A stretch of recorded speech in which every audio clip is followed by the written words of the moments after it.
আজকে যুবদল কেন্দ্রীয় নির্বাহী কমিটির সাবেক অন্যতম সদস্য আহসানুল্লাহ তুষারের নেতৃত্বে যাত্রাবাড়ি থানার উদ্যোগে ধানের শীষের পক্ষে মিছিল ও গণসংযোগ অনুষ্ঠিত হয়। এতে আরও উপস্থিত ছিলেন ৪৮ নম্বর ওয়ার্ড ২ নম্বর ইউনিট সাধারণ সম্পাদক মোহাম্মদ রাসেল, ৪ নম্বর ইউনিট সভাপতি শামুক সুমন ও যুবদল নেতা হিসামউদ্দিন আহমেদ সজল, জামাল প্রমুখ।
বিসমিল্লাহির রহমানির রহিম।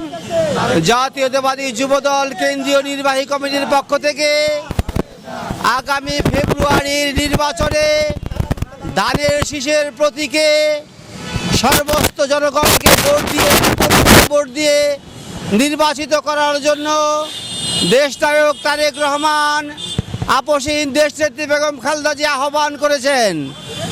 আমরা সর্বদলীয় এবং সর্বধর্মের লোকদের বলতে চাই, আসুন জাতীয়তাবাদী দলের পতাকা তলে ধানের শীষে ভোট দেন। আমরা আপনাদেরকে নিরাপত্তা দেব, আমরা আপনাদেরকে সর্বদিক দিয়ে সহযোগিতা করব। আমাদের নেতা তারেক রহমান বলেছেন, প্রত্যেক ফ্যামিলিতে একজন মাকে ফ্যামিলি কার্ড দেওয়া হবে, তার মাধ্যমে তার সংসার এবং ভাতা রেশন পাবে এবং বৃদ্ধদেরকে ভাতা প্রদান করা হবে। বেকার সমস্যা সমাধানের জন্য তারেক রহমান ইতিমধ্যে উদ্যোগ দিয়েছেন। বেকার কর্মসংস্থান তৈরি করার জন্য আমরা জাতীয়তাবাদী যুবদল ধানের শীষের পক্ষে ভোট চাই, এই স্লোগান দিয়ে সারা বাংলাদেশে আমরা মেসেজ দিতে চাই যে ধানের শীষ 280টি কেন্দ্রে ধানের শীষ বিপুল ভোটে নির্বাচিত হবে। বাংলাদেশ জিন্দাবাদ, বাংলাদেশ জাতীয়তাবাদী যুবদল জিন্দাবাদ, শহীদ জিয়া অমর হোক, দেশনেত্রী বেগম খালেদা জিয়া জিন্দাবাদ, তারেক রহমান জিন্দাবাদ। সবাইকে ধন্যবাদ।